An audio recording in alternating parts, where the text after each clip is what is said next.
ఏ graduate అయినా సరే ఏదానికైతే Aspire అవుతారో ఆ కాంపిటేటివ్ ఎగ్జామ్స్ ఏవైతే గవర్నమెంట్ సెక్టర్లో ఉన్నాయో వాటన్నిటిని మేము ట్రైన్ చేస్తున్నాము. ఓకే. సో ప్రాముఖ్యంగా మనం చూస్తే బ్యాంకింగ్ ఎగ్జామ్స్, ఐబీపీఎస్ కావచ్చు, ఎస్బీఐ కావచ్చు, SSC, CGL and CHSL, RRB and UPSC level వరకు ఏవైతే యాప్టిట్యూడ్ రిలేటెడ్ కాంపిటేటివ్ ఎగ్జామ్స్ ఉంటాయో వాటన్నిటికి సంబంధించిన ట్రైనింగ్ మనం ఇస్తున్నామండి.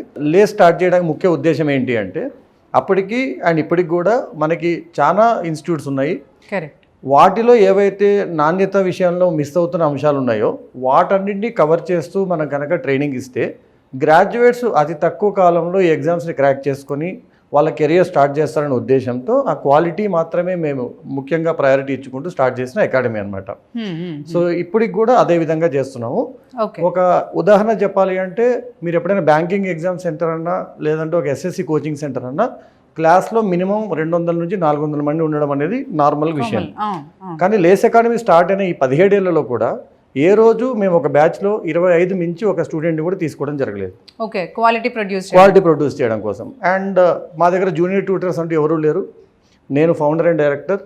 సో స్టూడెంట్ ఎవరు వచ్చినా నేనే క్లాసెస్ చెప్పేవాడిని, నేనే క్లాసెస్ చెప్తాను. ఇప్పుడు కూడా వాళ్ళకి ఏ డౌట్ వచ్చినా నేనే క్లారిఫై చేస్తాను. ఆ 25 మంది స్టూడెంట్స్ ఒక గ్రూప్లో నా దగ్గరే ఉంటారు. ఏ రోజు ఏ టైంలో వాళ్ళకి డౌట్ వచ్చినా నాకే డైరెక్ట్గా మెసేజ్ చేయడం జరుగుతుంది, నేనే వాళ్ళకి క్లారిఫై చేయడం జరుగుతుంది.